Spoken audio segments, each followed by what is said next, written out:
அனைவருக்கும் வணக்கம். என் பேர் Vinod, JMD of Kaveri group of companies. ஒரு 50 வருஷமாக ஒரு கம்பெனி நடத்திட்டு இருக்கோங்க. அருமையான ஒரு வேல்யூஸ் வச்சுருக்கோம். மனிதனாக பார்க்கணும், மற்றதை அப்புறம் பார்த்துக்கலாம். சமத்துவம், தமிழ் மண்ணில் இருக்கிற அந்த விருந்தோம்பல். ஒரு குக் கிராமத்தில் போனீங்கன்னா ஒரு வீட்டில் வந்து பாட்டி வெங்காயம் வெட்டிட்டு இருப்பாங்க. நம்ம போனோன்னா தம்பி இந்த வெங்காயம் வெட்டுன்னு சொல்லிட்டு அந்த பாட்டி உள்ளே போயிடுவாங்க. 2 நிமிஷம் கழிச்சு வெங்கல செம்பில் தண்ணி கொடுப்பாங்க. இதுதான் தமிழ் மண்ணில் இருக்கிற அந்த விருந்தோம்பல். நான் தமிழ் மண்ணில் பிறந்த ரொம்ப பெருமைப்படுறேன். நான் ராய்சன்காரன் தான், பிறந்தது இங்கே.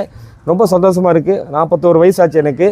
இந்த கம்பெனி பார்த்திங்கன்னா காவேரி வந்து PVC pipe, UPVC pipe, electrical pipe, water tank, underground tank, flat tank நிறைய ப்ராடக்ட்ஸ் பண்ணிகிட்ருக்கோம்.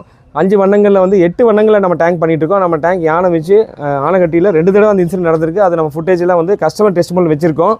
காவேரியோட மெயின் ஸ்ட்ரென்த் என்னென்னு கேட்டிங்கன்னா, நீங்கள்லாம் பார்க்கக்கூடிய ஆடியன்ஸு அண்ணன் தம்பிக்கு தான். நீ காவேரியோட பிராண்ட் அம்பாசிடர் சல்மான் கான், ஷாருக் கான் கிடையாது. ஷாருக் கான் 2 கோடி கேட்பார். லக்ஸ் ஆடில் தேய்ச்சிட்டு வீட்டில் வேறு சோப் தேய்ப்பார். நம்ம கஸ்டமர்ஸ், பொறியாளர், ஒரு கஸ்டமர், இல்லை ஒரு வீட்டுக்காரர், ஒரு கான்ட்ராக்டர், ஒரு பில்டர், ஆர்கிடெக்ட் தான் நம்ம வந்து பிராண்ட் அம்பாசிடர்ஸ். ஸோ இந்த வருஷம் தீபாவளி வாழ்த்துக்கள் கொடுப்போம். இந்த வருஷம் நம்ம என்ன வேண்டிக்கிறோன்னா, நீங்கள் எல்லோரும் அண்ணன் தம்பிங்கெல்லாம் சந்தோஷமாக இருக்கணும். தீபாவளி சேஃபாக நீங்கள் என்ஜாய் பண்ணணும். மீடியா டீமுக்கும் நான் நன்றி சொல்கிறேன். எப்போவுமே நம்மளுக்கு வந்து எந்த ஒரு நல்ல ஒரு ரீச் அவுட் கேம்பெயின் கேட்டோன்னா அண்ணன் தம்பிங்கெல்லாம் வந்து அருமையான ஒரு விசிபிலிட்டி கொடுக்குறாங்க. இன்றைக்கி கூட பார்த்திங்கன்னா நம்ம காவேரி தோட்டத்தில் சோமினூரில் எல்லோரும் வந்தாங்க. வாங்க சார், நான் கொஞ்சம் பிஸியாக இருக்கேன்னு சொல்லும்போது இங்கேயே வந்து பேட்டி எடுக்கலாம்னு சொல்லிட்டு ஒரு க்ரீன் அட்மாஸ்ஃபியர் நீங்கள் சுற்றி பார்க்க, மலையெல்லாம் இருக்குது இந்த இடத்துல. ஸோ உங்களுக்கு எல்லாத்துக்கும் வாழ்த்துக்கள். பட்டாசெல்லாம் வெடிக்கும் போது கையில் வெடிச்சிடாதீங்க, வெடித்தாலும் சேஃபாக வெடிங்க. அருமையான வாழ்த்துக்கள் காவேரி சார்பாக. மிக்க நன்றி. போதும் இல்லை பிரதர், ரொம்ப லாங்காக போச்சா? காவேரியில் ஒரு நல்ல விஷயம் இருக்குங்க.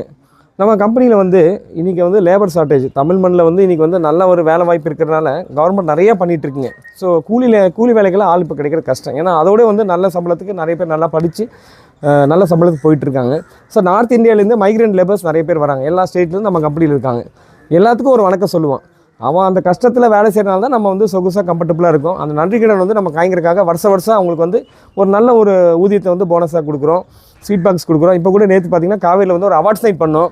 எல்லா ஃபேமிலி மெம்பர்ஸ்லாம் வேலை செய்கிற ஸ்டாஃப் எல்லாருமே உள்ளூர்காரங்க தான், கோயம்புத்தூராக இருக்கணும். ஸோ அவங்க எல்லாத்தையும் வந்து அவங்க ஃபேமிலியோடு கூப்பிட்டு ஒரு 150 பேருக்கு வந்து எல்லாத்தையும் பாராட்டி, அவங்க ஃபேமிலிக்கு முன்னாடி இல்லை அவங்க அப்பாவுக்கு இல்லை அவங்க வந்து அண்ணனுக்கு முன்னாடி வந்து மகன் வந்து இந்த அளவுக்கு பெருமையாக பண்ணான்னு அவங்க அம்மா அப்பா கிட்ட சொல்லும் போது ரொம்ப சந்தோஷப்பட்டாங்க. ஒரு அருமையான ஒரு 3 hour ஹை எனர்ஜி ஈவெண்ட் நம்ம பண்ணோம். ஸோ இது வந்து காவேரியோட வந்து வேல்யூ சிஸ்டம். நன்றி கடன் சொல்லுவாங்க, வாழ்க்கையில் மறந்துடக்கூடாது. நன்றி கடன் இருந்தால் வாழ்க்கையில் வளர்ந்துட்டே இருக்கலாம். ஒரு ஜென்ரல் டிப்பை நான் எப்போவுமே சொல்லுவாங்க. இருக்கிறதுல பெரிய ஆள் யார் தெரியுங்களா? மனசு சுத்தமாக இருக்கிறவன் தான் பெரிய ஆள். காசு வச்சுருக்கான் இல்லை, இவன் மினிஸ்டர் என்ன வேணால் சொல்லிக்கோங்க. கடைசியில் மனசு சுத்தமாக இருக்காதான் இருக்கிறதுலே எனக்கு தெரிஞ்ச பெரிய ஆள் தான். நீங்களாம் அந்த இடத்துல இருக்கீங்க. நன்றி.